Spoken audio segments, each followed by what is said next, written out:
Iran ഒരു വലിയ ആക്രമണം തന്നെയാണ് നടത്തിയത്. കഴിഞ്ഞ നമ്മുടെ 2 വീഡിയോസ് കണ്ടവർക്ക് ഒരു കാര്യം മനസ്സിലായിട്ടുണ്ടാകും.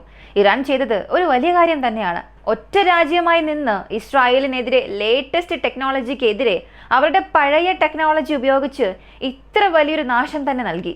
ഹൈഫ തുറമുഖമായിക്കോട്ടെ, അല്ലെങ്കിൽ പ്രധാനപ്പെട്ട ചില സ്ഥലങ്ങൾ, ടെല്ലവീവിലുണ്ടായ നാശനഷ്ടങ്ങൾ, ഇവയിൽ നിന്നെല്ലാം ഇസ്രായേൽ കരകയറണം എന്നുണ്ടെങ്കിൽ മറ്റു മാർഗമേ ഇല്ല.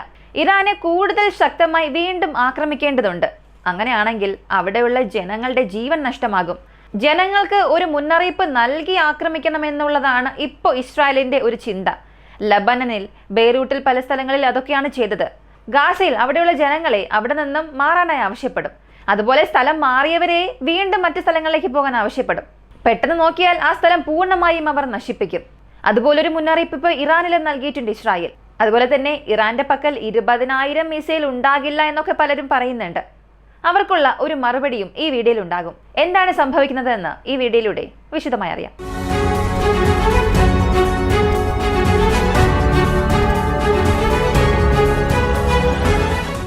ഇസ്രായേലിന്റെ പ്രതിരോധ മന്ത്രാലയം ഇന്നൊരു വീഡിയോ റിലീസ് ചെയ്തു.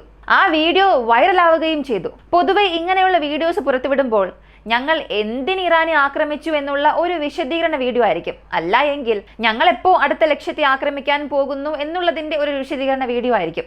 എന്നാൽ ഇപ്പോൾ വന്നിരിക്കുന്ന വീഡിയോ ഞാൻ ഈ പറഞ്ഞ 2ാമത്തെ കേസാണ്. ഞങ്ങൾ എപ്പോൾ ഇറാനെ ആക്രമിക്കാൻ പോകുന്നു, എവിടെ ഇറാനെ ആക്രമിക്കാൻ പോകുന്നു എന്നുള്ളത് സംബന്ധിക്കുന്നതാണ്. ഇവിടെ ഇറാൻ എന്ന് പറയുമ്പോൾ ഇറാൻ ആവശ്യമായ ആയുധ ഫാക്ടറി, ന്യൂക്ലിയർ സൈറ്റ്സ് അല്ലെങ്കിൽ ഫെസിലിറ്റീസ്, എഡ്യൂക്കേഷൻ ഡിപ്പാർട്ട്മെന്റ്സ്, ഇങ്ങനെ മിലിറ്ററി സംബന്ധിക്കുന്ന സ്ഥലങ്ങളിലുള്ള ആളുകൾ, ഇറാനിലെ ജനങ്ങൾ, ഇവർ പെട്ടെന്ന് തന്നെ പുറത്തേക്ക് പോകണമെന്നുള്ള ഒരു അറിയിപ്പ് നൽകിയിട്ടുണ്ട്.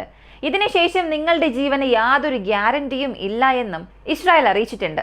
ഇത് തീർച്ചയായും വളരെ പ്രധാനപ്പെട്ട ഒരു പ്രഖ്യാപനം തന്നെയാണ്. ഇതിനകം തന്നെ ഇറാൻ ഇന്ന് നടത്തിയ ആക്രമണത്തിൽ ഇസ്രായേൽ ഒരല്പം പോസ് ചെയ്തിരുന്നു. വലിയ രീതിയിലുള്ള ഒരു പ്രത്യാക്രമണമൊന്നും നടത്താൻ പോയില്ല. അപ്പോൾ ഇന്ന് രാത്രി ഇസ്രായേൽ ഒരു വലിയ ആക്രമണം തന്നെ ഇറാൻ ഭാഗത്തേക്ക് നടത്താം എന്നുള്ളതാണ് ഇതിലൂടെ നമുക്ക് മനസ്സിലാകുന്നത്. ഇറാന്റെ ന്യൂക്ലിയർ സൈറ്റിന്റെ ഭാഗത്തുള്ള എല്ലാവരും പൂർണ്ണമായ ഒരു ഇവാക്വേഷൻ വേണമെന്നാണ് ഇസ്രായേലിന്റെ ആവശ്യം.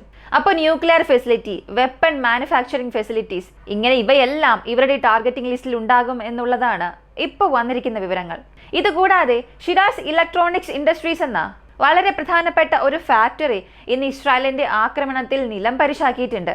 അതിൽ നിന്ന് പുക പുറത്തേക്ക് വരുന്ന വീഡിയോസ് എല്ലാം പുറത്തു വരുന്നുണ്ട്. ഇറാനിലെ റഡാർ നിർമ്മിക്കുന്ന പ്രധാനപ്പെട്ട ഒരു ഫാക്ടറി ആയിരുന്നു ഇത്. അപ്പോൾ ഈ ഒരു സ്ഥലത്ത് ഇസ്രായേൽ നടത്തിയ ആക്രമണം ഇപ്പോൾ ഇറാന് വലിയൊരു തിരിച്ചടി തന്നെ നൽകിയിട്ടുണ്ട്. ശരി, ഇതുപോലുള്ള ഒരു വിശദീകരണ റിപ്പോർട്ട് എന്തുകൊണ്ട് ഇസ്രായേലിന്റെ ഭാഗത്തു നിന്ന് വരുന്നില്ല? ഹൈഫ പോർട്ടിൽ ഇറാൻ ആക്രമിച്ചു, ടെല്ലവീവിൽ ഇറാൻ ആക്രമിച്ചു, പലയിടത്തും നേരിട്ടുള്ള കേടുപാടുകളൊക്കെ സംഭവിച്ചിട്ടുണ്ട്.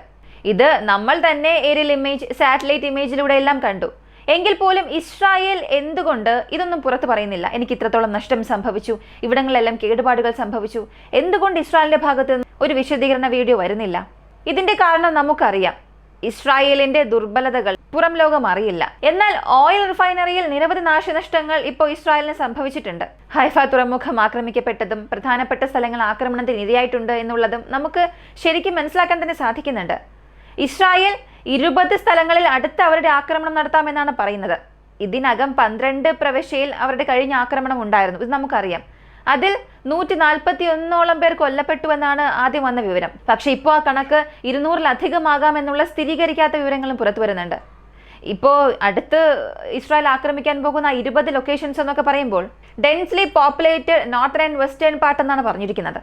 നറാമഖ്, സദാബത്ത്, വാനഖ്, ഖമർനിയ തുടങ്ങിയ പ്രദേശങ്ങളും അതുപോലെ മെഖാബാദ് എയർപോർട്ടിനടുത്തുള്ള പ്രദേശങ്ങളും ഇപ്പോൾ ഇസ്രായേലിന്റെ അടുത്ത ഘട്ട ആക്രമണത്തിന് ഇരയാകാം എന്നാണ് പറയപ്പെടുന്നത്. ഇതിനിടയിൽ യമൻ ഇപ്പോൾ ചെയ്തുകൊണ്ടിരിക്കുന്നത് ഈ ആക്രമണത്തിൽ ഞങ്ങളും പങ്കാളിയാകുന്നു. 24 മണിക്കൂറിനുള്ളിൽ ഇസ്രായേലിനെതിരെ ഞങ്ങളും 2 മിസൈലുകൾ ഇറാന്റെ പിന്തുണയോടുകൂടി അയച്ചു. അതായത് ഇറാനെ സപ്പോർട്ട് ചെയ്യുന്ന രീതിയിൽ 2 മിസൈൽസ് ഇസ്രായേലിനെതിരെ ഞങ്ങളും അയച്ചിട്ടുണ്ട്. ഇതുപോലെ ഞങ്ങളുടെ തുടർ ആക്രമണം ഇസ്രായേലിൽ ഉണ്ടാകും. ഇറാനെ സപ്പോർട്ട് ഞങ്ങൾ തീർച്ചയായും നൽകുമെന്ന് യമനിലെ ഹൂതീസ് അറിയിപ്പ് പുറത്തുവിട്ടിട്ടുണ്ട്. നിലവിലിപ്പോൾ ഇറാനെ തുറന്നു തന്നെ സപ്പോർട്ട് ചെയ്തത് ഹൂതികൾ മാത്രമാണ്. പാകിസ്ഥാൻ സഹായിക്കുമെന്നുള്ള വാർത്തകളൊക്കെ പുറത്തു വന്നു. ഇത് പാകിസ്ഥാനെ വലയിൽ വീഴ്ത്തുന്നതിന് മറ്റു പലരും പുറത്തുവിട്ട വാർത്തകളാണ്. എന്നാൽ അങ്ങനെയല്ലല്ലോ. പാകിസ്ഥാൻ ഇറാന് സഹായം ചെയ്യാൻ പോവുകയാണ്. എല്ലാ ഇസ്ലാം രാജ്യങ്ങളും ഒരുമിച്ച് ചേർന്നില്ലെങ്കിൽ ഇറാനിൽ നടത്തുന്ന ആക്രമണത്തിന് ഇസ്രായേലിനെതിരെ ഞങ്ങൾ തന്നെ അണുവായുധം വീശുമെന്ന് പാകിസ്ഥാൻ പറഞ്ഞതായി ചില വാർത്തകൾ പുറത്തു വന്നിരുന്നു. ആ വാർത്തകൾ പാകിസ്ഥാൻ പറഞ്ഞതല്ല. അത്തരം ഒരു വാക്ക് അല്ലെങ്കിൽ പ്രസ്താവന പാകിസ്ഥാൻ പറഞ്ഞിരുന്നെങ്കിൽ ഇസ്രായേലിന്റെ അടുത്ത ആക്രമണം പാകിസ്ഥാന്റെ വശത്തായിരിക്കും. കൂടെ തന്നെ ഇന്ത്യയും ചേർന്ന് ആക്രമിക്കാനുള്ള സാധ്യത ഇസ്രായേൽ തന്നെ ഒരുപക്ഷെ ഉണ്ടാക്കിയെന്ന് വരാം. ശരി, ഇന്നലെ നടന്ന ആക്രമണത്തിൽ ഇറാൻ എത്ര വിധം മിസൈൽസ് ഉപയോഗിച്ചു എന്ന് ചോദിച്ചാൽ 5 ക്ലാസ് വെപ്പൺസ് ഉപയോഗിച്ചിട്ടുണ്ട്. അതിൽ ആദ്യമായി നമ്മൾ അറിയേണ്ടത് സഹബ്-3S ആണ്. ഈ സഹബ്-3S എന്നത് ഉത്തര കൊറിയയും ഇറാനും ചേർന്ന് സംയുക്തമായി നിർമ്മിച്ച ഒരു മിസൈലാണ്. ഈ സഹാബിന്റെ 3Sഉം അതിന്റെ ക്ലസ്റ്റേഴ്സ് വാർഹെഡും ഉപയോഗിച്ചിരിക്കാം എന്നുള്ള ഒരു വിവരം വന്നിട്ടുണ്ട്.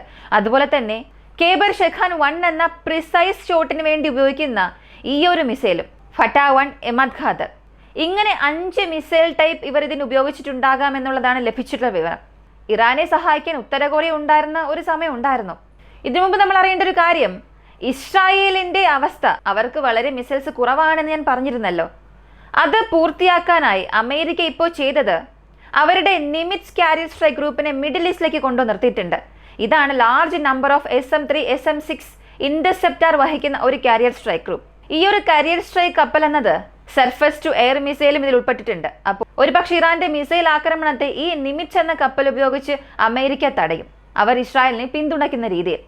20,000 മിസൈൽസ് ഇറാന്റെ പക്കൽ ഉണ്ടോ ഇല്ലയോ എന്നുള്ള ഒരു ചോദ്യം നിങ്ങളുടെ മനസ്സിലുണ്ടെങ്കിൽ ഇറാന്റെ പക്കൽ ധാരാളം സാങ്കേതിക വിദ്യകൾ ഔട്ട്ഡേറ്റഡ് ആണ്. എന്നാൽ ആ ടെക്നോളജി എല്ലാം അവർ നന്നായി തന്നെ പഠിച്ച് റിവേഴ്സ് എഞ്ചിനീയറിംഗ് ചെയ്ത് അവർക്ക് എന്താണോ ആവശ്യം അതവർ നിർമ്മിച്ചുകൊണ്ടിരിക്കുകയാണ്. 2003 ഉത്തര കൊറിയയുടെ സഹായത്തോടു കൂടിയാണ് ഈ ഷഹബ്-3 എന്ന മിസൈൽ അവർ നിർമ്മിച്ചത്. അങ്ങനെ 2003 ഇവർ നിർമ്മിച്ച ഈ ഒരു മിസൈലിനെ ടെസ്റ്റും ചെയ്യുന്നു, പലതവണ ടെസ്റ്റ് ചെയ്യുന്നു. അങ്ങനെ 2000 കിലോമീറ്റർ ദൂരപരിധിയുള്ള റേഞ്ചിൽ ഈ ഒരു മിസൈൽ നിർമ്മിക്കുകയും ചെയ്യുന്നു. പിന്നീട് 2005 മുതൽ ചെയ്തത് ഡൊമസ്റ്റിക്കായി ആ ഒരു മിസൈൽ പ്രൊഡ്യൂസ് ചെയ്യാനും തുടങ്ങി. അപ്പോൾ ഇറാനുള്ളിൽ തന്നെ ഷഹാബ്-3 എന്നൊരു മിസൈൽ അവർക്ക് നിർമ്മിക്കാൻ സാധിക്കും. ഇത് സംഭവിച്ചത് 2005 നമ്മളിപ്പോൾ ഉള്ളത് 2025. ഇതിനിടയിൽ ഏകദേശം 20-21 വർഷത്തെ ഗ്യാപ്പ് ഉണ്ടല്ലോ. ഈ 21 വർഷത്തെ ഗ്യാപ്പിൽ വെറും 2000-3000 മിസൈൽസ് മാത്രമേ നിർമ്മിച്ചിട്ടുള്ളൂ എന്നെങ്ങനെ നമുക്ക് പറയാൻ സാധിക്കും? അങ്ങനെയാണെങ്കിൽ ഇവിടെ മറ്റൊരു കണക്ക് കൂടെ നോക്കാം. KN-24 എന്നത് നോർത്ത് കൊറിയ പ്രൊഡ്യൂസ് ചെയ്യുന്ന ഇപ്പോഴത്തെ മിസൈലാണ്. അത് ഒരു 5 വർഷം മുൻപാണ് അവർ ഉൽപ്പാദിപ്പിക്കാൻ തുടങ്ങിയത്. എന്നാൽ നിലവിൽ അവരുടെ പ്രൊഡക്ഷൻ കപ്പാസിറ്റി എത്ര നോക്കിയാൽ പ്രതിവർഷത്തിൽ 200 മുതൽ 400 വരെയും അവർ സൃഷ്ടിച്ചുകൊണ്ടിരിക്കുകയാണ്. അപ്പോൾ KN-24 പ്രതിവർഷത്തിൽ തന്നെ 200 മുതൽ 400 വരെയും, അതും ആ ഒരേ ഒരു ക്ലാസ് മാത്രം. അതിന് സബ് വേരിയന്റ് ഒക്കെ ഉണ്ട്, അത് വ്യത്യസ്തമാണ്.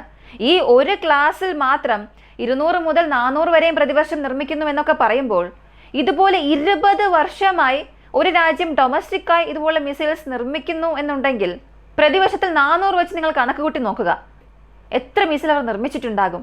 അപ്പോൾ എത്ര മിസൈൽ ഇറാന്റെ ആർസനൽ ഉണ്ടാകുമെന്ന് നിങ്ങൾ തന്നെ ഒന്ന് കണക്ക് കൂട്ടി നോക്കുക. ഞാനിപ്പോൾ വെറും ഒരു ക്ലാസ്സിനെ കുറിച്ച് മാത്രമാണ് പറഞ്ഞത്. ഇറാന്റെ പക്കൽ 12 ക്ലാസ് ഓഫ് മിസൈൽസ് ഉണ്ട്. അപ്പോൾ 12 ക്ലാസ്സിലും സബ് വേരിയൻസും ഉണ്ട്. അങ്ങനെയാണെങ്കിൽ എത്ര മിസൈലുകൾ ഡൊമസ്റ്റിക്കായി അവർ ഉൽപ്പാദിപ്പിച്ചിട്ടുണ്ടാകും? അപ്പോൾ ഇറാന്റെ പക്കൽ മിസൈൽസ് ഉണ്ട്, എന്നാൽ അത് വഹിക്കാൻ കഴിവുള്ള വിമാനമുണ്ടോ, ഫൈറ്റർ ജെറ്റ് ഉണ്ടോ എന്ന് ചോദിച്ചാൽ അതൊരല്പം കുറവ് മാത്രമേ ഉള്ളൂ, ഔട്ട്ഡേറ്റഡ് മാത്രമാണ്. എന്നാൽ ഒരേ സമയത്ത് പല മിസൈൽസ് ഇറാനെ കൊണ്ട് ഇസ്രായേലിന് നേരെ ഉപയോഗിക്കാൻ കഴിയും. പക്ഷേ ഈ മിസൈൽ സിസ്റ്റം എല്ലാം എവിടെ ഉണ്ടെന്ന് അറിഞ്ഞുകൊണ്ടായിരിക്കാം ഇസ്രായേൽ ഇങ്ങനെ ഒരു ആക്രമണം ഇറാനിൽ നടത്തിയത്.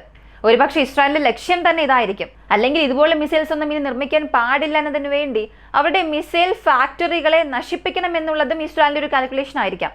അടുത്ത് എന്ത് സംഭവിക്കും എന്നുള്ളത് അടുത്ത് വരുന്ന അപ്ഡേറ്റ്സിലൂടെയൊക്കെ നമുക്ക് മനസ്സിലാക്കാം. ഈ ഒരു വീഡിയോ എങ്ങനെയായിരുന്നു എന്നുള്ളതിന്റെ നിങ്ങളുടെ അഭിപ്രായം കമന്റിൽ പറയുക. മറ്റൊരു വീഡിയോയുമായി വീണ്ടും കാണാം.